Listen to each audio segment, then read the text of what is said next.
High above the Atlantic, a luxury flight bound for London turned into a long night of panic when an Arab millionaire's newborn cried without pause. Flight attendants tried everything. Fellow passengers grew restless.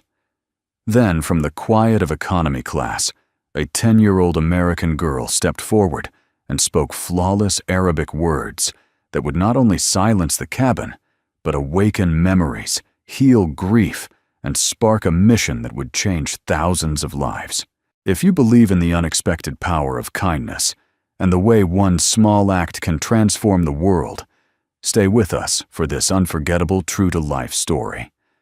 And while you're here, consider subscribing to Soul Moment Story, so you'll never miss the next journey of hope and heart.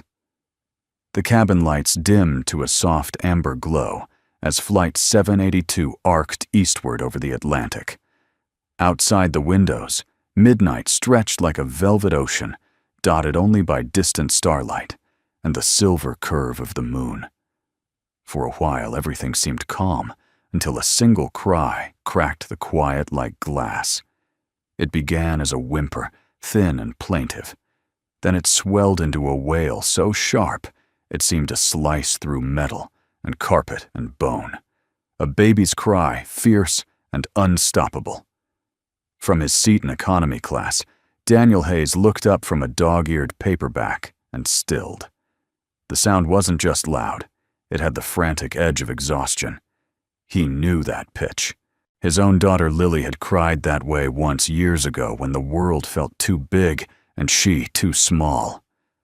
Across the aisle, passengers shifted in their seats, sighing and tugging at earbuds. Someone muttered, "Not again," and pulled a blanket over their head. The cries didn't fade. They escalated. Daniel leaned back, eyes narrowing. Years of Marine service had left him with a soldier's instinct gauge the room, find the source. It came from the first-class cabin just ahead, a shrill, raw sound that no plush curtain could contain. A flight attendant hurried past, smile stretched thin. Moments later, she reappeared, a crease of frustration between her brows. The cries only grew louder, punctuated by soft words in Arabic, soothing, desperate, spoken by a man who sounded close to breaking. Lily curled beside Daniel, with her sketchbook stopped drawing. At 10, she carried herself with a poise that often startled him, but now her wide gray eyes were all child, again full of worry. "Daddy," she whispered, "that baby sounds scared." Daniel nodded, his jaw tight. "It does, sweetheart." Another 20 minutes passed. The wails filled every corner of the plane. Turbulence joined the chaos, gentle at first, then rough enough to rattle cups and send a tremor through seatbacks. Overhead, bins clicked ominously. The captain's voice came over the intercom, calm but taut. "Ladies and gentlemen, we're experiencing some rough air. Please remain seated with your seatbelts fastened." A baby's scream rose higher, a counterpoint to the captain's steady tone. Someone near the front called out sharply. A man 2 rows back swore under his breath. Daniel scanned the faces around him, annoyance, fatigue, a few flashes of sympathy, but no one moved. He shifted in his seat, the old Marine discipline urging him to act, to help. Yet he stayed put. This wasn't a battlefield. It was a father's private struggle. Then Lily's small hand slid into his. She gripped with surprising strength. When he looked down, she wasn't frightened. She was resolved. "I think I can help," she said softly. Daniel blinked. "Help, honey, that's first class. The crew will handle it." "They've tried," she replied, her voice calm but unyielding. "It's not working." Before he could answer, she unbuckled her seatbelt with a quiet click. "Lily." He reached for her arm, but she was already rising, her slight frame steady against the rocking cabin. Passengers turned, some frowning as she stepped into the aisle. The soft overhead lights caught the copper highlights in her hair and the determined set of her chin. She walked toward the first-class curtain, as if she belonged there. A flight attendant intercepted her, startled. Sweetheart, you can't. Lily tilted her face up and spoke a single sentence. The words were soft, yet carried like music. Min fadlik atani farasa li usaid al-tifl. Please let me help the baby. The attendant blinked, disarmed by the flawless classical Arabic rolling from an American child's tongue. Passengers craned their necks. Someone whispered, "Did she just—" Daniel was on his feet now, heart pounding. But something in Lily's voice held him back. It was the quiet certainty he'd heard once before when she had stood at her mother's hospital bedside and said goodbye without tears. The attendant hesitated only a moment before parting the curtain.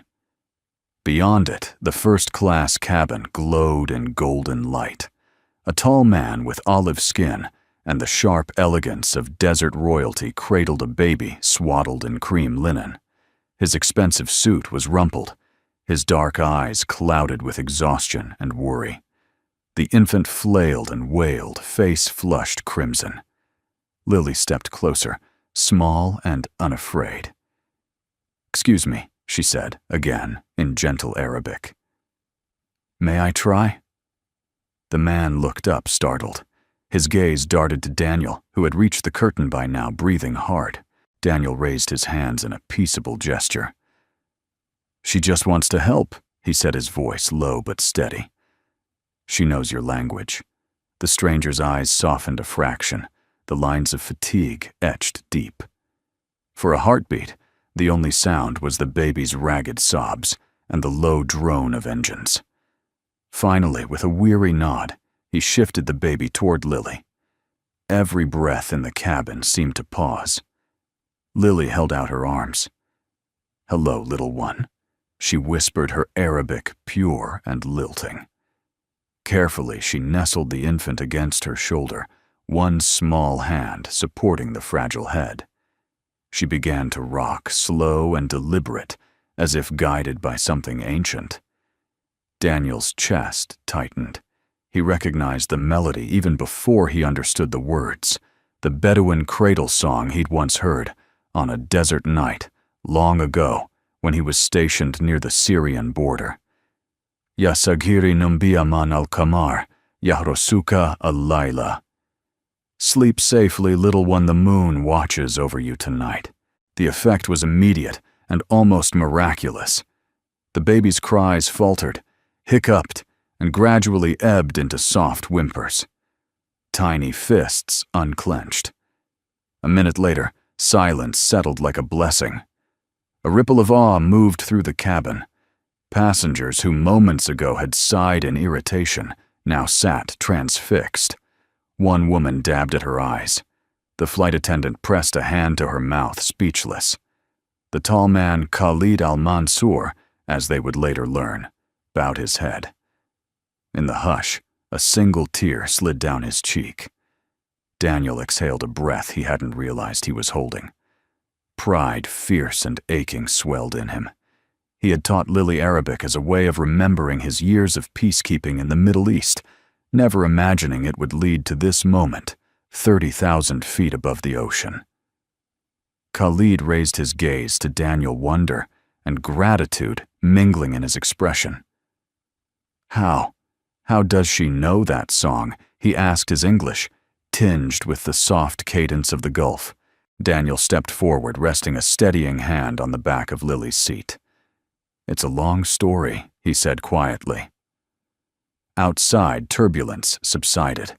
The Atlantic stretched calm and endless under a watchful moon, as if the sky itself had hushed to listen to a child's ancient lullaby.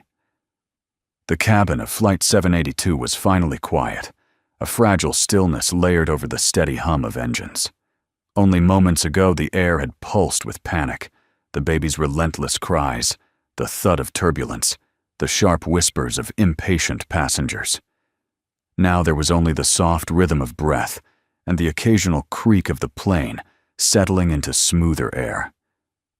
Lily remained at the center of it all, a small figure, holding a sleeping infant, as though she had done so all her life. Her copper-brown hair brushed the baby's cheek.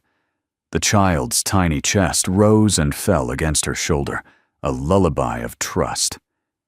Khalid al-Mansour, still seated, but leaning forward, watched every movement with astonishment. His tailored jacket hung loose, as if he had forgotten the existence of wealth and protocol. For hours he had whispered prayers and coaxed his child to sleep, only to meet a wall of despair. Now before his eyes, this young American girl had quieted his 5-month-old son with a song few outside the deserts of Arabia would even recognize. Daniel stood in the aisle behind Lily, his tall frame casting a protective shadow. He saw the way passengers peered between seats, their earlier annoyance softened into curiosity and wonder. Some exchanged silent smiles, others simply watched, unwilling to break the spell. Khalid finally found his voice. How does she know that song? His English was careful touched with the elegant cadence of the Gulf.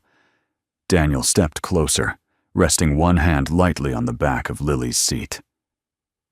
I spent years on peacekeeping duty in the Middle East, he said quietly. Picked up Arabic along the way.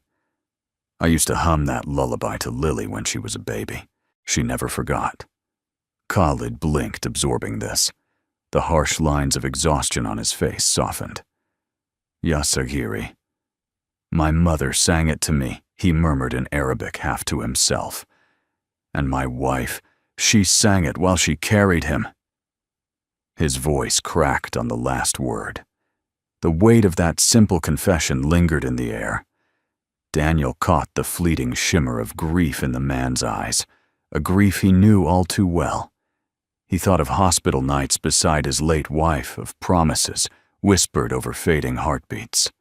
Loss, recognized loss, without the need for translation. Lily looked up at Khalid with quiet compassion. Your baby misses his mama, she said gently. I think he can still hear her song. The words were so innocent and certain that Khalid pressed a fist to his lips as if to hold in something larger than tears. For a moment, he simply bowed his head, breathing. Behind them, the curtain to economy class rustled. A flight attendant peeked in her usual professional smile, replaced by open admiration. Sir, she whispered to Daniel, the captain asked me to tell you whatever your daughter just did. The entire crew is amazed. Daniel managed a wry smile. She amazes me every day. Passengers nearby, emboldened by the softened atmosphere, began offering quiet congratulations. A silver-haired woman in a cashmere shawl leaned over the aisle. Bless that child, she said warmly. She saved the rest of us a very long night. Khalid rose at last, carefully reclaiming his now slumbering son. His movements were reverent, as though he feared disturbing the miracle. What is your name, little one? He asked. Lily Hayes, she replied, her Arabic crisp and flawless. He inclined his head. Lily Hayes, you have given peace to my heart and my home. Shukran. Thank you. The captain's voice came over the intercom, smoother now, as if he too felt the change. Ladies and gentlemen, we are past the rough air and cruising steadily. We expect an on-time arrival in London. The words carried a subtle echo of relief beyond weather updates. Daniel guided Lily back to their seats in economy. She moved with a quiet glow, the kind of light that came from doing something meaningful without seeking applause. When they sat down, she tucked back into her seatbelt and exhaled a long, contented breath. You were brave, Daniel said, his voice low, so only she could hear. And kind. I'm proud of you. I just knew what to do, she replied, simply resting her head on his arm. It felt like Mama was with me. The admission pierced Daniel's heart, yet warmed it too. In that instant, he could almost believe his late wife had indeed been near guiding their daughter's small, sure steps. For a while, silence reigned. The plane glided over an invisible ocean, and most passengers drifted into sleep. But first class remained gently awake. Khalid sat across the curtain with his child in his lap, every so often, glancing back toward the economy section. Each time his eyes found Daniel and Lily, and each time he inclined his head in silent gratitude. An hour later, when most of the cabin lights were out, Khalid approached. He moved quietly, mindful of sleeping travelers, and crouched beside their row. His presence carried the subtle fragrance of frankincense and clean linen. "Forgive me for disturbing you," he said softly. "I must speak before words fail me again." Daniel straightened, meeting his gaze. "Of course. My name is Khalid Al-Mansour. I am from Riyadh originally. My son's name is Amal." His voice wavered on the name, then steadied. "Tonight you and your daughter saved us, not just from a restless flight, but from despair. I have not known peace since my wife passed away during Amal's birth. When the crying began, I felt that loss all over again." Daniel nodded, the ache of shared experience deepening the moment.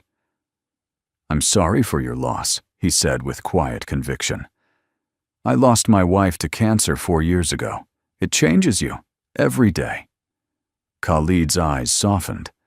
"Then you understand."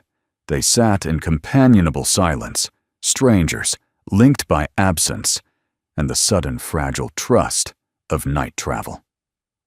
Finally, Khalid continued. "Your daughter, her Arabic, her song, it is extraordinary. How did she learn?" Daniel offered a small smile. "When I served overseas, I spent time in villages where children taught me songs faster than I could teach them English. I brought the music home. Lily loved it. Maybe it reminded her of the bedtime stories her mom told." Khalid absorbed the explanation as though it were a gift. It is no small thing to carry another culture's song with such honor. In her voice tonight, I heard my mother, my wife, and something beyond. Perhaps God's mercy. Lily stirred, half awake, and whispered, "We're all kind of family up here in the sky, right?" Her eyes fluttered shut again, trusting the world she had just soothed. Khalid's lips curved into a faint, reverent smile. "Yes," he said softly. "In the sky, perhaps we are all one family." The three sat together as the engines purred and the Atlantic slipped by far below. The tension of earlier hours felt like a distant dream. A child's courage and an ancient melody had turned a crowded airplane into a sanctuary, if only for one long, unforgettable night. The Atlantic night was a cathedral of stars when Lily stirred again. Somewhere over the Arctic Circle, the sky outside shifted to a darker blue, hinting at the coming dawn over Europe. In the quiet cabin, the soft drone of engines wrapped every sleeper in a kind of suspended dream. But in first class, one seat remained awake. Khalid Al-Mansour held his infant son Amal, who now slept with the serenity of a desert sunrise. Every so often the baby sighed a tiny, perfect sound. Khalid traced small circles on the child's back and felt something loosen inside himself, as though the knots of grief that had choked him since his wife's death were at last beginning to untie. Across the aisle curtain, Daniel Hayes and his daughter were no longer strangers. The invisible wall between first class and economy had quietly dissolved. When Khalid motioned for them to join him, Daniel accepted without hesitation. They met in the softly lit first-class lounge area, a rare quiet space with plush seats and a panoramic window where stars burned like distant campfires. Lily sat close to Khalid, her eyes bright but calm, her small hands folded neatly in her lap. "Would you sing it again?" Khalid asked gently. "For Amal, and for me." Lily nodded, shy but sure. She touched the sleeping baby's tiny hand and began once more. "Ya sagiri numbi aman al-kamar, ya rosuka al-layla." Sleep safely, little one, the moon watches over you tonight. The melody floated like warm sand over cool stone. Every note carried the weight of generations of desert nights when mothers sang beneath endless skies. Daniel closed his eyes, memories flooding back of patrols that ended in quiet evenings, around Bedouin fires, where elders shared tea and songs that outlasted empires. For Khalid, the music was more intimate, almost unbearable in its beauty. The ancient Bedouin tune unlocked a door he had sealed since the night his wife Amina failed to wake from childbirth. He saw her again, dark hair unbound, humming softly as she traced circles over the swell of her belly, promising their unborn son a world full of light. Her laughter merged with his mother's voice from long ago nights when the desert wind rattled their goat hair tent and the moon painted dunes silver. He felt tears gather and did not wipe them away. Daniel watched, understanding without words. When his own wife, Sarah, had succumbed to cancer, he had fought to stay stoic for Lily. But he knew the fracture Khalid was feeling, now that first fragile step toward mourning fully, which was also the first step toward healing. When the song faded, silence reigned. It was a silence thick with presence of mothers, remembered of wives, mist of the strange and holy communion between two fathers who had never met until this flight. Khalid exhaled a long, trembling breath. This song, it is older than cities, he said finally, his accent soft and reverent. My grandmother used to say it was the moon's own prayer for children. I thought it belonged only to my people. And yet tonight it comes back to me from an American child. He shook his head half in wonder. God is generous beyond measure. Daniel met his gaze steadily. Music doesn't care about borders, he said. Neither does love. Khalid's dark eyes glistened. How did you teach her such perfect Arabic? Daniel smiled faintly. During my Marine years, I served on peacekeeping missions near the Syrian and Jordanian deserts. I made friends with local families. One night, a Bedouin elder sang this lullaby for his grandchild by the fire. It stayed with me. Later, when Lily was born, I sang it to her every night. Maybe that's why she remembers every syllable. Khalid bowed his head in quiet respect. You honored our culture as if it were your own. That is rare. From a nearby seat, the silver-haired woman who had earlier blessed Lily leaned forward. It's beautiful, she whispered, her eyes damp. I don't know the words, but I feel them. Khalid inclined his head graciously. It is the feeling that matters. The baby shifted, still asleep. Lily smoothed a tiny wrinkle from his blanket and said softly, He knows he's safe now. Maybe he was dreaming of his mom. At that, Khalid's breath caught. Yes, he said, voice husky. Perhaps she is closer than I thought. For the next half hour they sat together, as if the plain itself had become a floating oasis.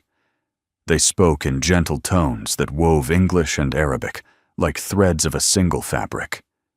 Khalid shared fragments of Amina's life, how she loved the scent of jasmine at dusk, how she insisted their son's name mean hope in Arabic. Daniel in turn told of Sarah's fierce humor, how she used to tease him out of his military stiffness, and how Lily inherited her quiet bravery. Every story was like a candle, small but bright, pushing back the long night of loss. Eventually, the conversation slowed. Amal's breathing deepened into the rhythmic sigh of deep sleep. Lily leaned against her father's eyes, heavy. Daniel tucked his jacket around her shoulders. Khalid watched the gesture with a faint smile. You are a remarkable father, he said quietly. Daniel shrugged, a little embarrassed. I just try to keep us both standing. That is not small, Khalid replied. It is everything. The plane shuddered gently as it began its long descent toward Europe. Outside the window, the first faint hint of dawn stained the horizon, a soft apricot. The captain's voice crackled over the intercom. Ladies and gentlemen, we are beginning our approach. Local time in London is 5:12 a.m. Khalid turned back to Daniel. When we land, I would like to thank you properly. Please allow me to host you and Lily for breakfast. I insist. Daniel hesitated. Accepting favors from strangers went against his instinct for independence. Yet something about Khalid's quiet dignity and the shared language of grief and healing made refusal feel almost ungracious. We'd be honored, he said, finally. Khalid's smile deepened, carrying the warmth of a desert sunrise. Good. Then let us meet again under the London sky. As the plane dipped lower, clouds parted like curtains to reveal the pale ribbon of the Thames and the sleeping city beyond. But for Khalid, Daniel and Lily, the true journey had already begun, not from New York to London, but from solitude to unexpected kinship. The ancient song lingered in the air long after the last note faded, a reminder that some melodies are more than music. They are bridges between cultures, between hearts, between what is lost and what is still possible. The first blush of London dawn spread like watercolor across the airplane, windows roses and pale gold streaking the horizon. As Flight 782 began its gradual descent, Khalid al-Mansour rested his cheek lightly against his infant son's head and allowed himself for the first time in months to simply breathe. The quiet inside him felt almost foreign. Yet beneath that quiet, something else stirred. Lily's song had opened a door long closed, and through it, memories were flooding back with startling clarity. He was a boy again, barefoot on the cool sand outside his family's tent in the Rub al-Khali desert. The air smelled of cardamom tea and camel saddle leather. Overhead, the moon hung low and luminous, and his mother's voice floated on the wind. Ya Saghiri Numbi Aman. Her melody rose and fell like the dunes themselves.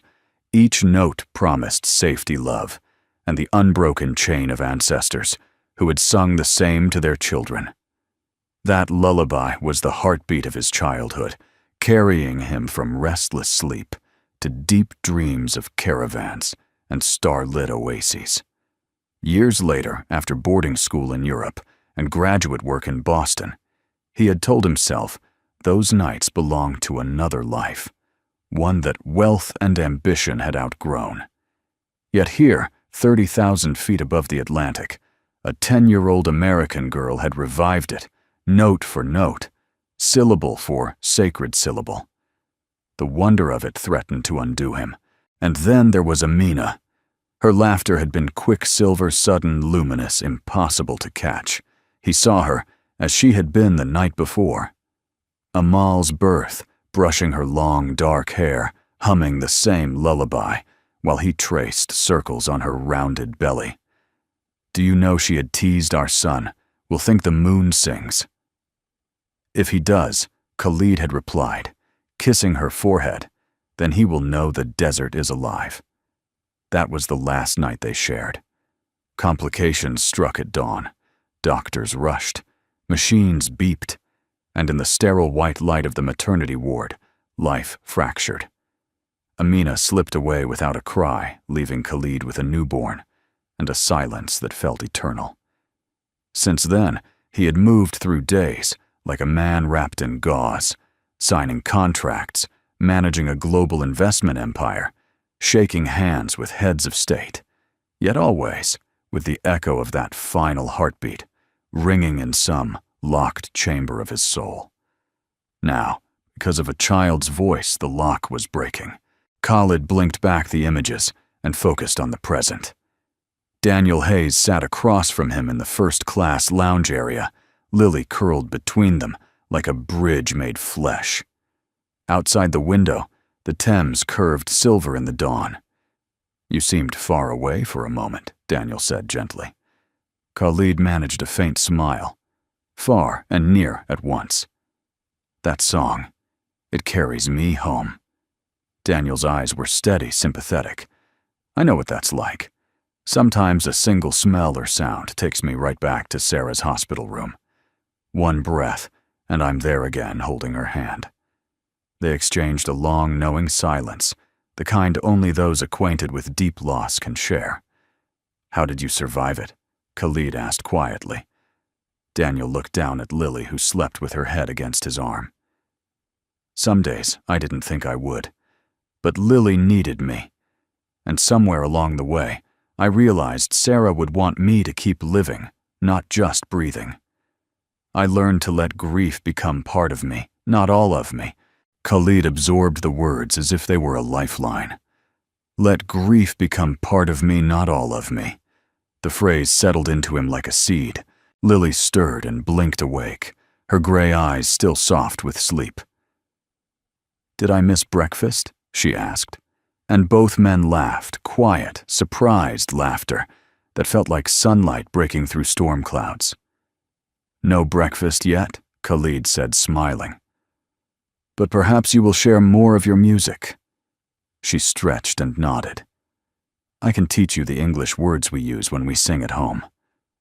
For the next few minutes, Arabic and English wove together like braided silk. Lily translated lines. Daniel added small stories about Bedouin evenings, when he'd first learned the melody, and Khalid offered tales of desert caravans and moonlit weddings. The three of them spoke as though they had known each other for years, not hours. Khalid marveled at the ease with which this little girl crossed cultures. She carried two worlds in her voice, proving that beauty needs no passport. The aircraft began its final approach. Seatbelt signs blinked on, but no one hurried. Khalid's mind, newly awakened, was already at work. For months, he had delayed finalizing a massive charitable foundation meant to aid orphans across the Middle East and Africa. He had told advisors he needed more time to evaluate logistics, but in truth, he had been paralyzed by emptiness. This morning felt different. Lily's song, Daniel's quiet strength, the unexpected communion of their grief together, they had kindled something he thought dead purpose. He looked at Daniel and Lily, then at his sleeping son. "I have been preparing a new charity for children like Amal," he said softly, "but my heart was not ready. Perhaps now it is." Daniel studied him with calm respect. "Sometimes it takes meeting the right people at the right time." Khalid inclined his head. "Tonight God sent me both." The plane touched down with a gentle bounce. Applause broke out, a tradition more heartfelt than usual. Passengers smiled at one another, as if sharing a secret. Even the crew seemed lighter. As they taxied to the gate, Khalid turned to Daniel. "I would be honored if you and Lily would spend a few days in London as my guests. There is a breakfast waiting for us at my hotel. And later, an event I would like you to see." Daniel hesitated out of habit. Marine discipline, warning against quick entanglements, but the quiet conviction in Khalid's eyes erased his doubts. He nodded. "We'd be honored." Lily beamed. "I've never been to London." Khalid chuckled a sound, richer than he had made in months. "Then we shall give you a London you'll never forget." The jet bridge extended. Passengers filed out, still casting backward glances at the unlikely trio. In the slow-moving line, Khalid carried Amal with a new steadiness, as if a hidden weight had been set down. Daniel walked beside him, Lily's small hand in his. Behind them, the cabin crew whispered about the little American girl with the desert lullaby, but to the three at the center of it, all the world had already changed. For Khalid, grief no longer felt like a locked chamber. It had become something living, woven with music, friendship, and the certainty that his wife's love still moved in mysterious ways. As they stepped into the cool London morning, a thin mist rising off the tarmac, Khalid felt the echo of his mother's song settle deep and permanent in his heart. It was no longer a memory. It was a beginning. The arrival hall of Heathrow Airport shimmered with the faint silver of early morning. Travelers streamed through glass corridors like rivers of muted color. Businessmen in gray suits, families clutching strollers, solitary dreamers, with cameras and maps. Amid the low roar of rolling luggage and distant announcements, 3 figures moved together, as though the rest of the world had slowed. Khalid al-Mansour walked in the center, his infant son Amal tucked against his chest in a linen sling. To his left, Daniel Hayes carried Lily's small overnight bag and a quiet readiness in his posture. Lily skipped lightly on Daniel's right side, her eyes wide at every sign in a new city. Outside, London greeted them with cool, damp air and the chiming bells of a distant church tower. A black Mercedes waited at the curb, its chauffeur bowing as he opened the door. The car slid through waking streets, red double-decker buses, fog rolling off the river shopkeepers lifting shutters. They stopped at the Corinthian, a graceful hotel overlooking the Thames. Inside, a private dining room glowed with warm wood and soft brass light. Through tall windows, the river caught the first peach of sunrise. A table had been set with fragrant pastries, berries glistening like jewels, and pots of tea steaming gently. Khalid gestured for his guests to sit. "Please make yourselves at home. You have already done more for me than I can ever repay." Daniel eased into a chair, his military bearing softening in the welcoming warmth. Lily sat beside him, immediately reaching for a croissant, as if to prove that friendship like hunger needed no ceremony. The first sips of tea and the comfort of food broke the remaining ice. Khalid began to speak slowly, at first, then with a flow that surprised even him. "My wife's name was Amina." He began, eyes focused on the river beyond the glass. She was light itself. "We met at a university conference in Paris. I was studying international finance. She was an art historian who believed every painting was a doorway to the soul. I pursued her with the persistence of a desert wind." A faint smile curved his lips. "She used to say, I never gave her a chance to breathe without love." Lily listened, chin propped on her hands, completely still. Khalid's smile faded gently. "When Amal was born, there were complications. It happened so quickly, faster than any prayer could travel. She was gone before she could even hold him." He paused, his voice steady but low. "Since then, I have run companies, negotiated treaties, traveled the world. Yet every success tasted of sand. The room was quiet, except for the distant call of a gull outside. I began building a charitable foundation for children without parents," Khalid continued. "It was meant to honor Amina. But my heart," he pressed a hand to his chest, "was hollow. I feared that if I gave love to this mission, I might betray her memory. Last night when Lily sang, I felt her presence again. It was as though Amina herself whispered, 'Love is not betrayal. It is continuation.'" A silence of understanding settled over the table. Daniel set down his teacup. "I understand that fear," he said quietly. "When my wife Sarah was diagnosed with cancer, Lily was 6. We fought for 2 years, every treatment, every hope. And then one evening she was simply too tired to keep fighting."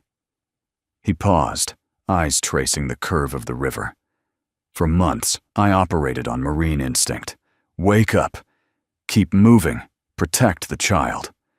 I told myself emotions were a luxury we couldn't afford. But grief has a way of waiting. It caught me anyway." Lily reached for his hand, squeezing it without words. "What saved me," Daniel went on, "was realizing that Sarah didn't want us to live half-lives. She wanted us to laugh again, to sing again, even songs in languages we barely knew. Teaching Lily Arabic was part of that. It was our way of keeping beauty alive."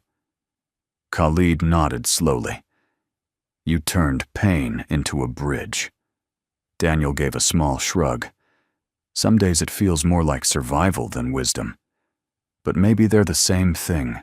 For a long while they spoke, as if no one else existed, about the suddenness of loss, the way grief reshapes daily habits, the strange comfort of rituals, tea at dawn, bedtime, stories, quiet walks that become lifelines. Lily contributed in her own way, telling small stories that made the men smile, how she once sang the desert lullaby to calm a frightened puppy, how she and her father planted a tree each year on Sarah's birthday.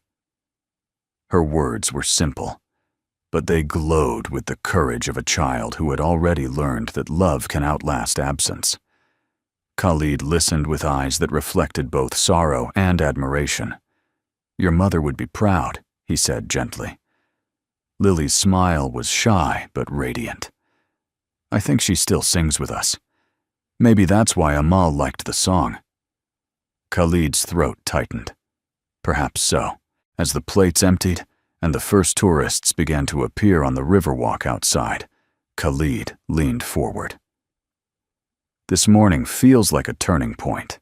My foundation is scheduled to launch in 2 days with a large public event. I had considered delaying because my heart was not ready. Now I feel a new clarity." Daniel met his gaze. "What changed you did," Khalid said simply. "Both of you. You reminded me that love given is never love lost. I want this foundation to be more than a financial mechanism. I want it to carry a human spirit, the kind your daughter brought to my son last night." He hesitated, then added, "Would you consider staying in London for a few days as my guests? I would like you to be there when the foundation begins its life. To me, it already bears your fingerprints." Daniel exchanged a glance with Lily. She was practically glowing with excitement, and he felt his own quiet yes forming before he spoke. "We'd be honored." A slow, genuine smile lit Khalid's face. Then it is settled. When they finally stepped outside, the city had woken fully. Markets bustled, and the Thames shimmered like a long silver ribbon beneath the strengthening sun. Khalid walked between Daniel and Lily, no longer feeling the chill of early morning. To passers-by, they might have looked like an ordinary trio of friends, but to each of them, something deeper had taken root. In less than 12 hours, grief had met understanding, and strangers had begun to feel like family. As they crossed the hotel courtyard, Khalid felt the weight of solitude lift a little more. He thought of Amina again, not with the sharp ache of loss, but with the quiet conviction that her love had somehow guided this encounter. The echo of Lily's lullaby lingered in his heart, not as a memory, but as a promise that compassion can travel farther than planes, that it can weave lives together across deserts and oceans. What began as an unbearable flight was becoming something far greater, a story of healing written in the universal language of love. The London sky opened in a soft gray shimmer as the morning deepened. From the windows of Khalid Al-Mansour's Mercedes, the city looked like a watercolor sketch, still drying bridges stretching gracefully across the Thames spires, catching the first white glint of sun, and old stone facades streaked with mist. Lily pressed her face to the glass, her breath fogging it with small clouds. "Look, Daddy," she whispered, pointing at the slow parade of double-decker buses. "It's like a storybook." Daniel Hayes smiled, a rare easing of the lines at the corners of his eyes. "It is. London's a living history book." He glanced across the back seat at Khalid, who held Amal with effortless care. "Thank you again for this breakfast and for inviting us to stay. You've already given us more than we could have imagined." Khalid's dark eyes warmed. "No, Daniel, you and Lily gave me far more before we ever touched London's soil. This morning is only my way of beginning to thank you." The car slowed before a riverside hotel that looked more like a palace than a place to sleep. White stone pillars framed glass doors, etched with intricate vines. The doorman bowed as the family stepped out. Inside, the lobby glowed with soft light and the faint scent of roses. Their suite occupied an entire corner of the top floor. Tall windows framed a breathtaking sweep of the Thames and the Gothic silhouette of Parliament beyond. Lily gasped and spun in a slow circle, her laughter ringing like a bell. Khalid set Amal in a bassinet and turned to Daniel with a quiet pride. "Please consider this home while you are in London." Daniel looked around the marine, in him noting every detail: marble floors, subtle security cameras, the understated luxury of a man used to power. Yet what struck him most was Khalid's manner, gracious but never showy, as if the grandeur existed not to impress, but to welcome. They shared a leisurely breakfast near the windows, flaky pastries, clotted cream, and tea fragrant with bergamot. Outside, the river caught the changing light like a mirror for the sky. As they ate, conversation deepened. Khalid spoke of his upcoming foundation launch scheduled for 2 days hence. It is meant to support orphaned children across the Middle East and North Africa. He explained, his voice low but certain. "I have pledged a significant part of my company's profits to it. Yet, until last night, I questioned whether my heart was ready." "What is wealth without love to animate it?" Daniel nodded slowly. "Purpose without heart is just a ledger. I've seen that in military budgets and in business contracts. What you're building it matters more than numbers." Khalid's gaze lingered on him. "I would like you and Lily to be part of the event. Not as guests only, but as living proof that compassion crosses every border." Lily's eyes widened. "You mean?" On stage, Khalid smiled. "Perhaps. Only if you wish. Your song changed everything for me. People should know that hope can come from anywhere, even a 10-year-old girl on a night flight." Daniel squeezed his daughter's hand. "We'll think about it," he said gently, but he could see the quiet excitement kindling behind Lily's shyness. By late morning, the city called them outside. Wrapped in light coats against the crisp air, they wandered along the Thames embankment. Street musicians played violins near Westminster Bridge. The bells of Big Ben chimed overhead. They paused in St. James's Park, where swans glided on dark water and daffodils nodded under ancient oaks. Lily ran ahead to scatter crumbs for the birds, her laughter mingling with the music of the city. Khalid walked beside Daniel in an easy rhythm. "I used to believe my life was measured in mergers and market openings," he said, hands clasped behind his back. "But walking here, watching our children, I realize life is measured in moments like this." Daniel glanced at him, sensing more beneath the words. "You sound like a man ready for a new chapter." "Perhaps I am," Khalid admitted. "I thought Amina's death ended my capacity to love. But last night showed me that love only changes form. It does not vanish. It flows through others. Through a song, through strangers who become family overnight." Daniel let the words settle. He too felt a strange warmth, as though something long dormant was quietly waking. They returned to the suite as afternoon clouds gathered. Khalid invited them into the drawing room, where a low fire glowed behind a brass grate. Tea arrived in delicate china cups, along with dates stuffed with almonds. Conversation turned gently toward practicalities. Khalid described the foundation's structure audits for transparency, local partnerships, to ensure that aid reached the smallest villages. His passion was steady, informed, and unpretentious. Daniel, with years of logistical planning in the Marines, offered thoughtful questions about supply chains and field oversight. Khalid listened carefully. "Would you consider advising us, Daniel? Your experience could guide us through the very challenges that undo so many charities." Daniel hesitated. He had left the service partly to step away from high-stakes responsibility. Yet something about the mission and the quiet sincerity in Khalid's request ignited an old sense of purpose. "I'd be glad to share what I know," he said finally. "If it helps children, count me in." Khalid's smile deepened.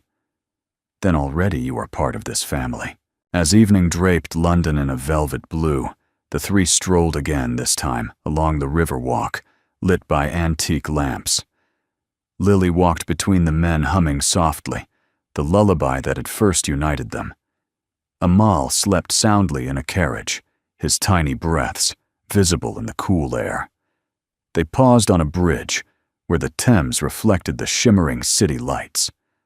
For a long moment, no one spoke. The river seemed to carry their shared silences as surely as it carried the tides. Finally, Khalid said, "Tomorrow, the world will press on me again. Meetings, reporters, questions about wealth, and power. But tonight I feel something I have not felt since before Amina died. I feel whole." Daniel rested a hand on the stone railing. "Wholeness isn't the absence of loss," he said. "It's when love grows around it, until it has a place to rest." Khalid turned to him, gratitude bright in his eyes. "You speak as if you have walked this path yourself." "I have," Daniel replied simply. The moment lingered quiet and profound. The two men, one from the deserts of Arabia, the other from the mountains of Appalachia, stood side by side, like brothers who had finally found each other on foreign soil. Back at the hotel, Lily sang to Amal one last time before bed. The baby's eyelids fluttered shut, his face bathed in the soft glow of a nightlight. Khalid watched heart full as Daniel whispered a prayer of thanks beside his daughter. The day had begun with the surprise of a stranger's kindness and was ending as something deeper, the formation of a family built not by blood, but by choice compassion, and a song older than memory. Outside, London's ancient bells tolled midnight. Inside, 3 lives, and perhaps many more, were quietly being reshaped. The morning after their riverside walk, London wore a softer face. A thin fog hugged the Thames, and the streets carried the calm scent of rain-washed stone. From the high windows of the Corinthian suite, the city looked like a dream just beginning to wake. Lily stood at the glass, tracing a small heart on the misted pane.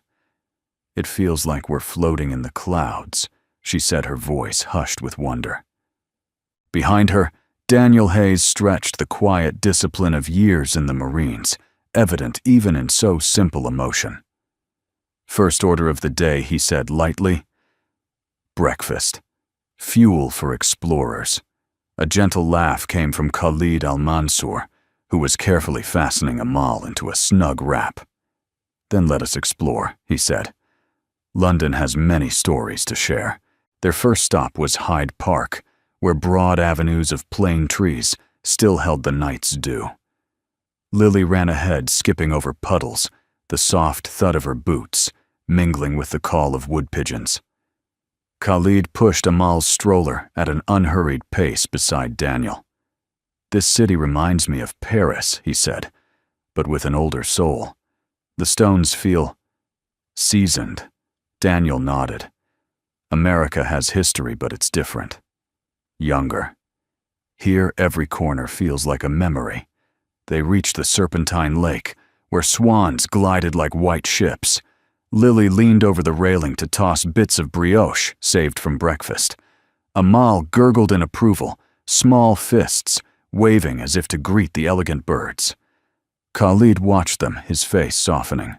"For months," he said quietly, "my life was meetings and silence. Today feels like sunlight after a long winter." Daniel glanced at him, hearing more than the words. "Sometimes we don't know how heavy loneliness is until someone else shares the walk." Their eyes met, and for a moment the air between them held the weight of recognition. Later that morning, they wandered into a narrow street, where a tiny Lebanese bakery filled the air with the perfume of cardamom and warm honey. Khalid ordered baklava and strong Arabic coffee, insisting that Lily taste the thick, sweet brew, half milk, half tradition. "This is like the coffee my grandmother used to make in Riyadh," he explained, his voice touched with nostalgia. "We would sit under the date palms at dawn and listen to the desert wake." Lily sipped carefully and beamed. It tastes like music. Khalid chuckled. Exactly. Coffee is the desert's music. Daniel raised an eyebrow. And the Marines always said coffee was a battlefield essential. Maybe we were just trying to play music too. Their laughter drifted out with the aroma of roasted beans drawing smiles from strangers who passed by. By midday, they had found their way to a children's museum near South Kensington. Lily and Amal, secure in Khalid's arms, explored exhibits of ancient ships and twinkling constellations. Daniel and Khalid trailed behind, talking quietly about everything from childhood games to the intricacies of global travel. The conversation, like their friendship, flowed easily. Khalid spoke of his university days in Paris, of the long nights debating art and politics with Amina over mint tea. She believed every culture was a treasure chest, he said, eyes shining, that we carry pieces of each other wherever we go. Daniel responded with stories of desert patrols and the unexpected kindness of families who shared bread with foreign soldiers. They taught me that hospitality isn't about comfort, he reflected. It's about saying, you belong if only for this meal. Khalid smiled. Perhaps that is why Lily sings our songs so well. She already belonged in our stories. As dusk fell, they returned to the hotel, where dinner waited in the private dining room, a quiet meal of roasted vegetables, lamb with rosemary, and soft bread still warm from the oven. Amal slept nearby, lulled by the low hum of conversation. The gentle intimacy of the day lingered. They spoke of family traditions, of recipes handed down, and songs sung at twilight. For Lily, the highlight came when Khalid taught her to write her name in elegant Arabic calligraphy. She practiced each looping stroke until the letters shone like tiny works of art. You have a natural hand, Khalid said, genuinely impressed. Perhaps an artist's spirit. Daniel watched his daughter glow under the praise and felt a rush of gratitude both for her courage and for this man who treated her not as a guest, but as kin. Later, when Lily had gone to bed and Amal slept soundly, the two men stepped onto the balcony overlooking the river. London glittered in the night, each lamppost a quiet sentinel. I keep thinking about how quickly this all happened, Daniel said. One night on a plane, and suddenly, this. Khalid leaned on the railing, eyes reflecting the city lights. Sometimes the shortest journeys change us the most. I thought my world ended with Amina. But meeting you and Lily, he paused, choosing his words carefully. It feels like a bridge has been built inside me, connecting grief to hope. Daniel nodded slowly. Grief never really leaves. But maybe bridges are what keep us walking forward. For a while they stood in silence, the only sound, the gentle wash of the Thames below. In that stillness, a quiet affection, something deeper than simple friendship, began to take shape. It wasn't romance, not yet, but the profound trust of two lives that had found unexpected kinship. When Daniel finally returned to his room, he found Lily asleep with a small smile on her lips, the Arabic calligraphy she had written clutched in one hand. He knelt beside her bed and whispered a soft prayer of thanks for safe travels, for new friends, for the strange mercy of music and chance. Across the hall, Khalid sat for a long time beside Amal's crib. He watched his son's peaceful breathing and thought of Amina, of her laughter, of the lullaby that now belonged to the world. For the first time since her passing, he felt not only her absence, but her enduring presence, as if she too approved of the bridges forming tonight.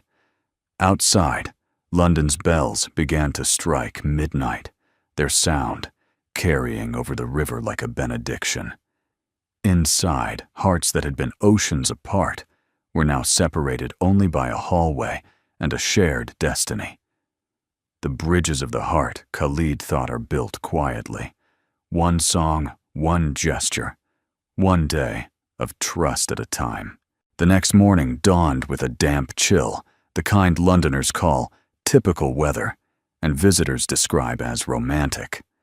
From the suite's tall windows, the Thames gleamed like pewter beneath a pale sky. Daniel Hayes brewed coffee on the small service bar, while Lily sat cross-legged on the carpet practicing the Arabic calligraphy Khalid had shown her the night before. "You make those letters dance," Daniel said, handing her a steaming mug of cocoa. Lily grinned. "Khalid said they're like music. Maybe that's why I love them." Daniel smiled, but something in her words tugged at him. He had grown to respect Khalid deeply over these few days. His quiet generosity, his devotion to Amal, his steadiness of character. Still, the Marine in him never stopped scanning for cracks beneath any surface. Life had taught him that shadows often waited behind the brightest doors. By late morning, their quiet routine cracked. A sharp chime from Khalid's phone sliced through the peaceful suite.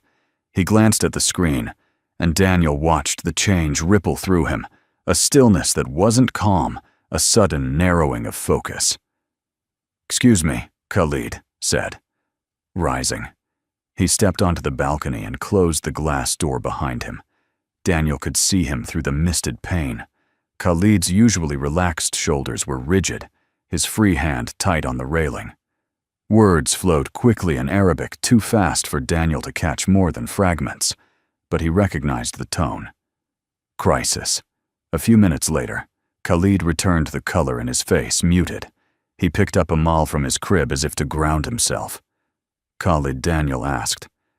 "What's wrong?" Khalid exhaled, setting the baby gently back down. "There is trouble with the foundation. One of my senior partners has been accused of financial misconduct. A journalist is preparing an exposé claiming funds were misused before we even launch." Lily's eyes widened. "But it's for children. How can someone hurt something meant for good?" That, Khalid said grimly, is a question older than any of us.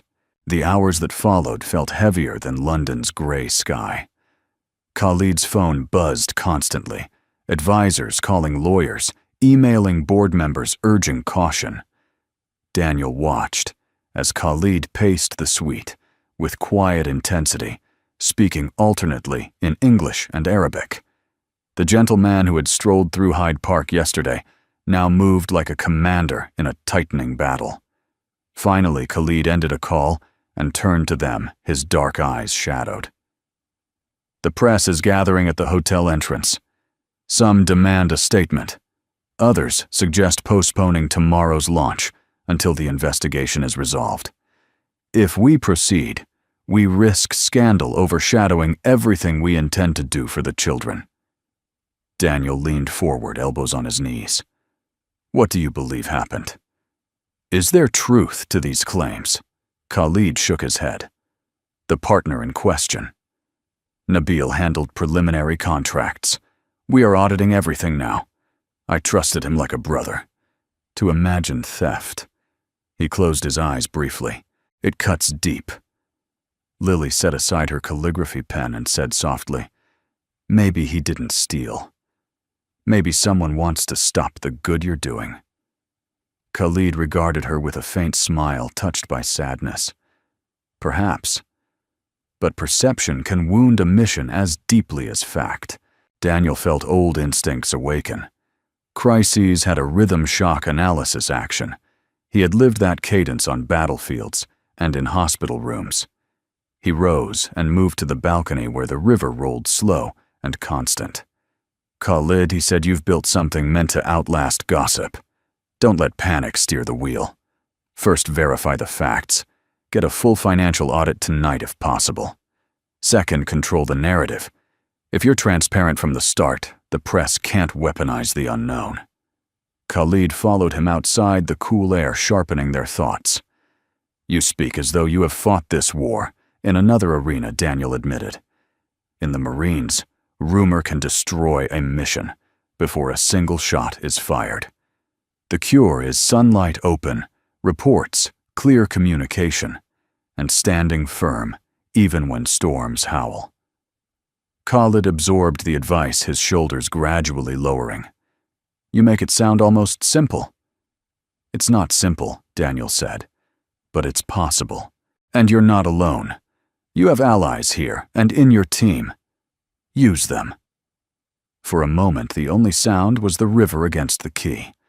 Then Khalid placed a hand on Daniel's shoulder, a gesture of quiet trust. Your words steady me. Thank you, my friend. By mid-afternoon, a plan had formed. Khalid summoned his legal and financial advisors to the hotel's conference room.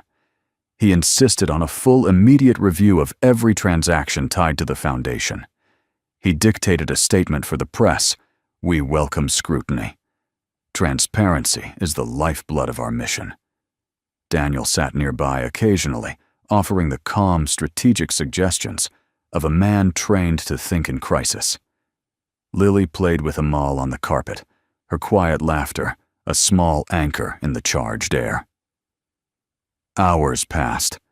Outside reporters gathered at the entrance, their camera lights like intermittent lightning.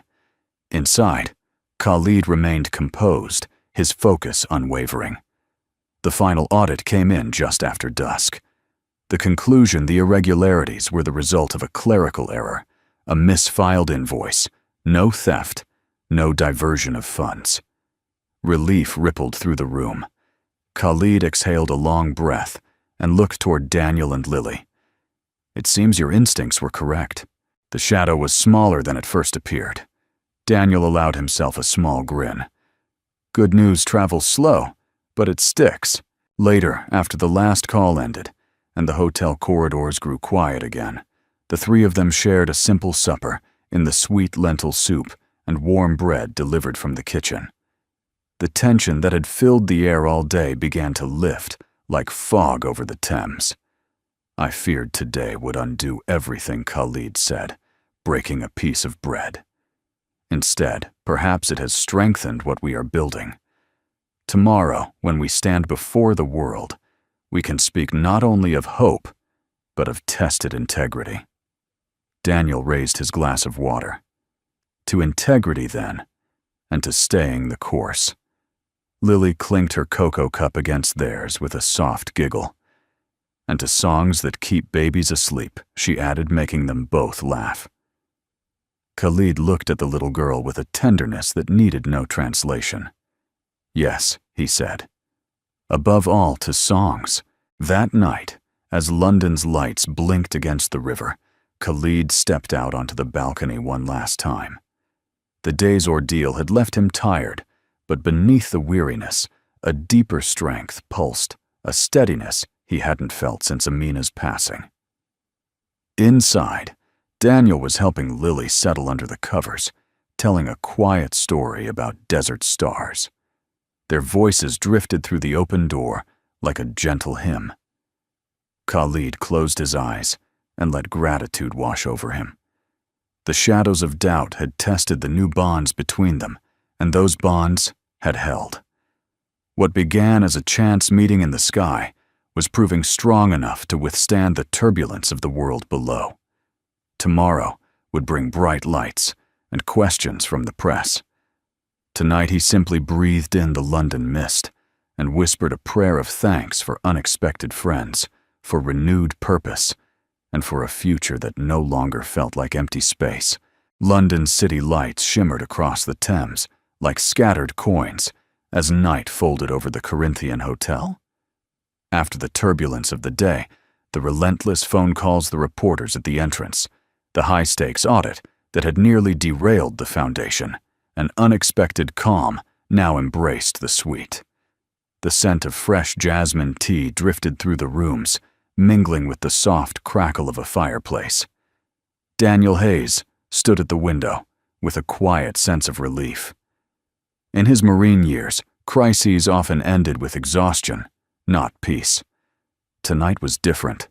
Tonight felt like the soft landing after a hard mission, a chance to exhale and reflect.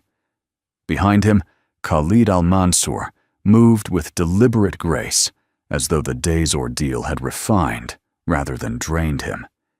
He had changed into a simple charcoal sweater, leaving behind the tailored armor of public life. In his arms, Amal slept with the contentment of a child who knew only safety. "Everything is ready for tomorrow," Khalid said, his voice lower and warmer than Daniel had yet heard it. The accountants finished the final audit. "The world will wake to a story of transparency instead of scandal." Daniel turned from the window. "That's good news," he said. "And you handled it with steadiness most commanders would envy." Khalid's eyes softened. "I had help. From a soldier who understands storms." A gentle smile flickered across Daniel's face. "I only offered perspective. You carried the weight." Khalid inclined his head in quiet acknowledgement, then looked toward Lily, who was curled on the rug with Amal's tiny hand clasped in hers. She hummed fragments of the Bedouin lullaby, her voice like a soft thread stitching the day back together. "Would you both join me for tea in my study?" Khalid asked after a while. "There is something I wish to share before tomorrow's event."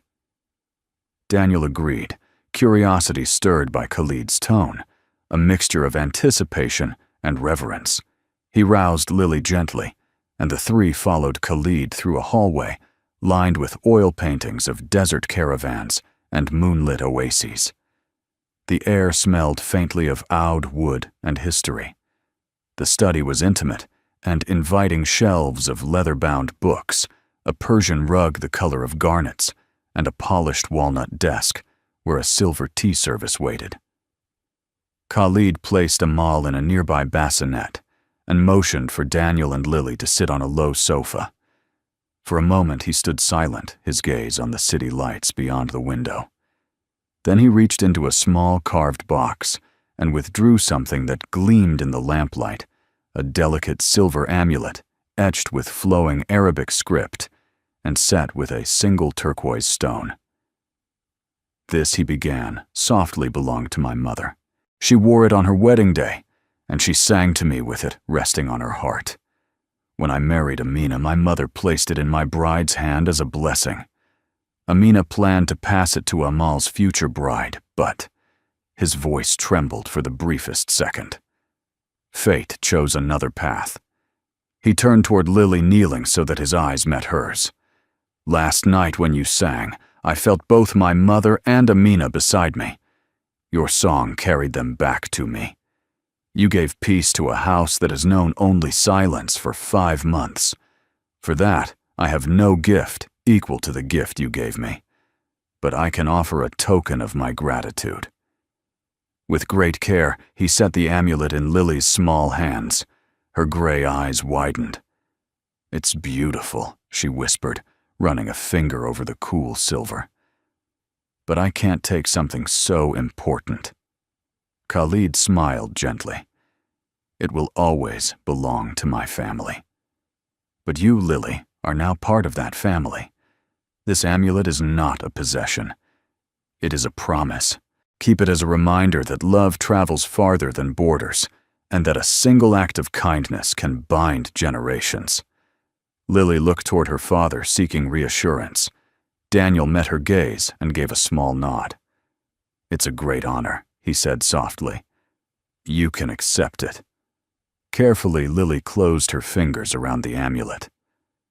"Thank you, Khalid," she said, her voice small but clear. "I'll treasure it forever." Khalid rose then and faced Daniel, his expression deepening with purpose. "And to you, my friend," he said, "I owe more than gratitude. Today you steadied me in the face of public storm. You spoke with the calm of a seasoned strategist. It reminded me that compassion needs guardians as well as dreamers." Daniel shifted, caught off guard by the intensity of Khalid's gaze. "I only did what any friend would," perhaps Khalid replied. "But I would like to ask more than friendship. The foundation will not thrive on generosity alone. It requires integrity, logistics, and the discipline of someone who understands how to move supplies and hope across borders. Would you consider serving as an advisor, or more perhaps helping to design our outreach for children affected by war and poverty? The room went quiet, except for the faint ticking of a brass clock. Daniel felt the old pull he hadn't expected to feel again, a mission larger than himself. He had promised after leaving the Marines that he would live simply focusing on Lily and the quiet rebuilding of their lives. Yet this opportunity felt different. It wasn't war. It was the chance to heal what war often left behind. I would need to balance it with being a father, he said carefully. But if you'll have me in that capacity, I'd be honored. Khalid's face broke into a smile, both relieved and radiant. Then it is settled. From this night forward, we walk this path together. They sat for another hour, sipping mint tea and trading ideas. Khalid spoke of orphanages in Sudan and Syria, of schools hidden in refugee camps that needed books and solar lamps. Daniel offered suggestions on supply chains, disaster preparedness, and ways to keep donations transparent. Lily contributed with the quiet certainty of a child unafraid to dream every kid should have music, she said, even if it's just one song to make them feel safe. Khalid nodded solemnly. Then music will be part of our mission, he promised. When the conversation finally ebbed, Khalid stood and placed a hand on Daniel's shoulder. This is more than partnership, he said. It is family. You and Lily have brought light back into a house that was dark. Tomorrow, when the world hears our plans, I will speak of you not as guests, but as kin. Daniel felt a surprising warmth rise in his chest. Thank you, Khalid. That means more than you know. They exchanged a brief, firm embrace, a gesture of men who had found in each other not only respect, but brotherhood. Later, back in their adjoining suite, Lily examined the amulet under the soft bedside lamp. "Daddy," she whispered when I sang on the plane, "I didn't know it would change everything." Daniel brushed a strand of hair from her forehead. "That's the power of kindness. You never know how far it travels." She smiled sleepily, clutching the silver amulet, as if it were a star fallen to her palm. Within minutes, she drifted into a peaceful slumber. Daniel lingered at the window. Below the Thames reflected the moon in a long silver ribbon, a mirror of possibilities. In the distance, he could see the lights of Khalid's study still glowing. Two men from different worlds, now bound by a shared purpose, and something even stronger than friendship. He whispered a silent prayer of gratitude for the strange providence of a midnight flight, for a daughter whose courage reached across cultures, and for a new chapter, beginning not with orders or battle plans, but with trust freely given. Tomorrow would bring cameras, speeches, and the official birth of Khalid's foundation. But tonight, the greater miracle had already happened. 3 lives, 4, counting Amal, had become a family in spirit. Morning broke over London like a quiet revelation. From the high windows of the Corinthian Hotel, the Thames shone silver under a pearl-gray sky, and bells from Westminster drifted across the river like soft applause. Today was the day Khalid al-Mansour's foundation would be born before the world. Daniel Hayes rose early, Marine habits still ingrained. He brewed coffee while Lily practiced the Arabic lullaby under her breath, her voice clear and serene, even in warm-up. The silver amulet Khalid had given her the night before glimmered at her neck. "You ready to be famous?" Daniel teased gently. Lily smiled a little shy. "I just want to sing for Amal and for Mama in heaven. That's enough fame for me." Daniel's chest tightened with quiet pride. That's the best reason there is. The hotel's private conference level had been transformed into a world-class press venue. Glass doors opened to a terrace where cameras and microphones lined up against a backdrop of the Thames. Inside, banners bearing the foundation's name, the Amina Hope Trust, hung like flags of promise. Reporters murmured in half a dozen languages. Photographers adjusted lenses, while a small orchestra tuned instruments in a corner. The air carried the electric tension of something about to matter. Khalid greeted Daniel and Lily near the stage, his dark suit immaculate, but his eyes soft with gratitude. In his arms, Amal stirred, and then settled back to sleep. "You both honor me by standing here," he said quietly. "Whatever happens today, know that you have already given this mission its soul." Daniel clasped his hand firmly. "We're honored to be part of it." Khalid looked at Lily with a gentle smile. "And you, Lily, will begin the day with your music." She nodded. "I'll sing the song that started everything." Khalid's gaze shone with something more than pride, something like reverence. When the clock struck 10, the event began. Lights brightened. Cameras rolled. The soft chatter of international journalists faded into a hush as Khalid stepped to the podium. "Good morning," he began, his voice rich and steady. "Today we launch the Amina Hope Trust, named for my late wife, to bring education, shelter, and music to children orphaned by war and poverty. We begin with full transparency because trust is the currency of compassion." He paused, letting the words settle. "Some of you know that yesterday questions arose about our finances. We welcomed the scrutiny and opened every record. Today, independent auditors confirm every coin accounted for. Our mission begins not in secrecy, but in sunlight." A ripple of applause moved through the audience, relieved, respectful. Khalid went on to speak of Amina's dream to see every child safe and educated, of the need for global partnerships, of the belief that kindness is stronger than fear. Then he smiled and gestured to the side of the stage.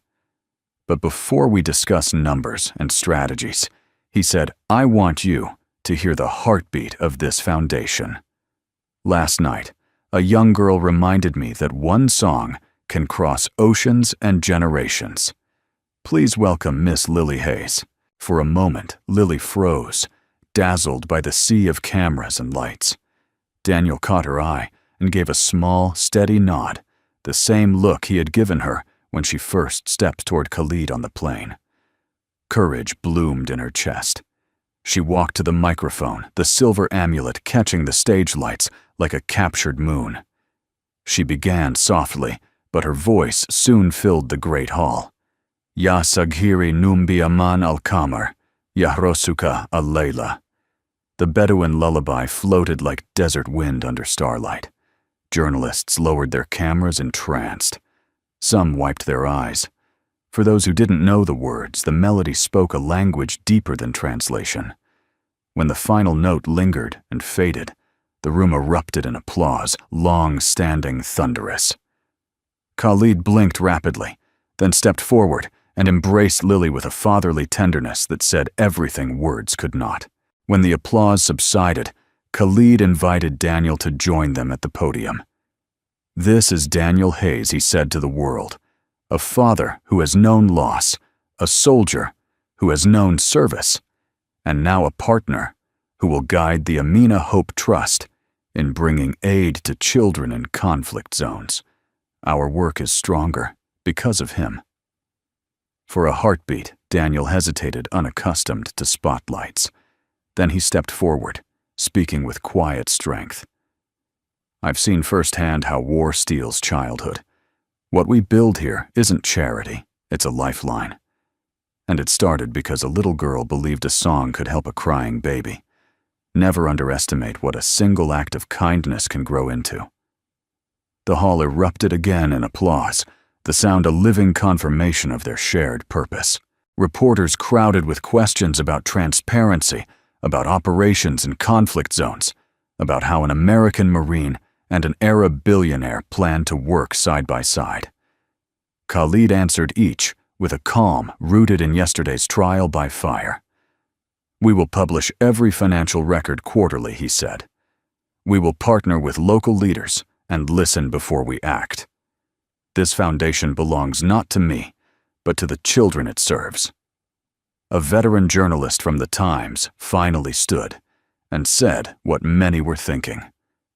"Mr. Al-Mansour yesterday You faced a potential scandal. Today, you've turned it into a testament to integrity. How Khalid's gaze moved to Daniel and Lily before he answered. By remembering that truth is stronger than fear, and that friendship can carry a mission farther than wealth. It was the sound bite every network craved, but it was also the plain truth. The rest of the day unfolded like a celebration more than a press event. Guests from across Europe pledged donations. Musicians performed pieces from Syria, Sudan, and Ireland, weaving cultures into a single tapestry of sound. Children from a London youth choir joined Lily in an impromptu encore of the Bedouin lullaby, their diverse accents blending into a chorus of hope. By late afternoon, the foundation's first funding goals had already been surpassed. Khalid moved among the guests with Amal in his arms, his eyes alight not with the pride of achievement, but with the calm joy of a man who had finally aligned his heart and his life. When the last reporters left and the musicians began to pack their instruments, Khalid gathered Daniel and Lily aside. "Today was more than a launch," he said quietly. "It was a miracle. And it began with you." Daniel shook his head. "It began with a song older than any of us." "Exactly," Khalid replied. "A song that proves compassion has no borders." Back at the Corinthian suite, the city glittered under a clear night sky. Lily placed the silver amulet on the bedside table and curled beneath the covers, tired but still glowing. "Daddy," she murmured as her eyes closed. "Do you think Mama heard us today?" Daniel brushed a kiss across her forehead. "I know she did. And I think she's proud beyond words." Across the hall, Khalid stood at the window, with Amal asleep against his shoulder. He whispered a prayer of thanks for the courage of a child, for the steadiness of a soldier, for the love of a wife whose dream had found new life. London's great river flowed on, carrying the lights of the city and the echoes of the day's music. What had begun as a desperate midnight flight had become a testimony to resilience and the boundless reach of human kindness. Tomorrow would bring logistics and next steps, but tonight the work was already accomplished. Hearts healed, cultures united, and a mission born not from wealth alone, but from trust and love that could change the world. The final evening of their London stay settled like a soft blessing over the city.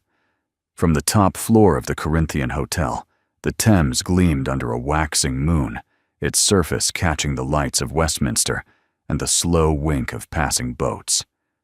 A faint drizzle had cleared, leaving the air cool and clean, tinged with the scent of wet stone and distant lilacs. Inside the suite, Lily stood by the window, the silver amulet glowing against her sweater. She hummed the Bedouin lullaby that had changed all their lives, her young voice blending with the quiet rush of the river below. Amal stirred in his bassinet, as if recognizing the familiar song, and settled back to sleep without a sound. Daniel Hayes leaned on the balcony doorway, arms folded, simply watching.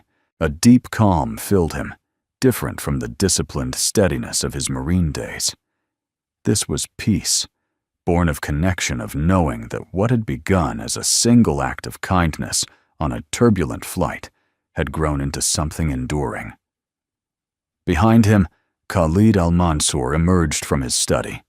He had exchanged the formal suit of the foundation launch for a simple cream sweater and dark slacks. The fatigue of the past days lingered at the edges of his face, but so did something new, quiet radiance. "Tomorrow you fly back to America," Khalid said, his voice warm yet tinged with reluctance. "London will feel emptier." Daniel turned, offering a small smile. "It's been more than a visit. It's been a home away from home." Khalid nodded, his dark eyes luminous. "You have given my son a lullaby and my heart a reason to hope. That is a gift beyond measure." They decided to take one last walk along the river. The streets glowed with lamplight, each pool of golden light reflecting on the wet cobblestones like scattered jewels. The sounds of London at night, soft laughter from nearby cafes, the distant hum of traffic wove a gentle soundtrack to their steps. Amal slept in his carriage, lulled by the motion and the cool air. Lily skipped a few paces ahead, her humming now a playful whistle. Khalid and Daniel strolled side by side, their conversation unhurried. I used to believe Khalid said that grief was a room with no door, that I would live there forever. He paused, looking out over the moonlit water. But you and Lily showed me a hidden gate, one built from compassion and song. Daniel listened quietly, his own memories of loss stirring. I understand that room, he said softly. After Sarah died, I felt locked inside it too. What I've learned is that love doesn't disappear when someone is gone. It changes form and waits for us to find it again. Khalid's gaze held steady on the river, and when we find it, it asks us to share it. That is what today's foundation launch felt like, not just a charity, but a way of letting love keep moving. Daniel nodded. That's exactly it. They walked on in companionable silence, two men from worlds apart, who now felt like lifelong brothers. Returning to the hotel, they settled in the suite's lounge, where a fire crackled gently. Lily climbed onto Khalid's knee, Amal now dozing in Daniel's arms. The moment was intimate, like a quiet family evening, rather than the closing of an international visit. Khalid took a deep breath and addressed Daniel with a new gravity. I meant what I said yesterday. The Amina Hope Trust is stronger because of you. I hope you will continue as an advisor and partner, even from across the ocean. We can set up regular calls, site visits, whatever you and Lily are comfortable with. Daniel looked down at Amal's peaceful face, and then at his daughter, who was playing with the tassel on Khalid's sleeve. He felt the weight of the decision, but not the burden. It was a calling, not an obligation. We'll be there, Daniel said simply, not just in meetings or reports. We'll be part of the work as long as we're needed. Khalid's face broke into a smile of quiet relief. Then the trust begins its life with more than funding. It begins with friendship strong enough to span oceans. As the evening deepened, Khalid rose and retrieved a small envelope sealed with dark blue wax. He handed it to Daniel. This, he explained, is a formal letter, naming you as a founding partner and strategic advisor. And inside is a scholarship fund in Lily's name, so that when she chooses her path, whether in music, languages, or anything else, resources will never limit her. Daniel was momentarily speechless. Khalid, this is extraordinary. But you've already given us so much. This is not charity, Khalid said gently. It is an investment in the kindness that changed my life. Lily has already proven that her heart can reach across cultures. I want to help that gift grow. Lily's eyes widened as she peeked at the letter. Does this mean I can go to any school I want when I'm big? Khalid smiled. Any school, anywhere. The world should never be too small for your dreams. Tears pricked Daniel's eyes. He cleared his throat. Thank you, my friend. We accept with gratitude and with a promise to honor it. As the night deepened toward midnight, Khalid suggested one last song. Together they gathered around Amal's crib. Lily led with the ancient melody, her young voice filling the room with a serenity beyond her years. Khalid joined softly, his baritone threading with hers, and to Daniel's surprise, he found himself singing too halting at first, then steady, his memory of the Arabic words carrying him through. Ya Saghiri Numbi Aman al-Kamar, Yahrosuka al-Laila. Sleep safely, little one, the moon watches over you tonight. The room seemed to expand with the song, as though Amina herself listened from a place where time and distance dissolve. Daniel felt Sarah near as well, her laughter echoing faintly in memory. The air shimmered with something holy and healing. When the final note faded, silence followed, full, deep, and alive. Morning arrived with a sky washed clean. A soft mist lingered over the Thames as Daniel and Lily prepared for their flight home. Khalid met them at the door, Amal in his arms. There was no grand farewell, only the quiet weight of bonds that distance cannot undo. "You will always have a home in London," Khalid said. "And in my heart." Daniel clasped his friend's hand, their eyes meeting in a long, steady understanding. "And you in ours. Oceans don't matter when friendship is this strong." Lily hugged Khalid tightly, then placed a gentle kiss on Amal's forehead. "I'll keep singing your song," she promised. "And I will listen for it," Khalid replied, his voice thick with emotion. Hours later, as their plane lifted into the soft blue of a London morning, Daniel looked out the window at the shrinking silver thread of the Thames. Beside him, Lily held the amulet close and hummed the lullaby once more. He thought of how a single act of compassion, a child walking toward a crying baby on a turbulent night, had blossomed into a mission of global hope. He thought of Khalid standing on the balcony with Amal, and of the foundation that would carry their shared vision to children far beyond the reach of today's horizon. Daniel placed a hand over Lily's and whispered, "This is just the beginning." The aircraft banked gently east, its wings catching the first strong rays of sun. Somewhere behind them, in a city that had welcomed strangers and made them family, a new world of healing and generosity had already taken flight. Gentle audience interaction and thank you. Before you go, we'd love to hear from you. Where in the world are you watching this story from? Share your city or country. In the comments below, we truly enjoy seeing how far these moments of kindness can travel. If today's story touched your heart, consider subscribing to Soul Moment Story and turning on the little bell so you'll never miss the next journey of hope and healing. Thank you for spending part of your day with us. Your time, your thoughts, and your presence here mean more than words can say. Until we meet again in the next story, may your days be filled with peace and gentle miracles.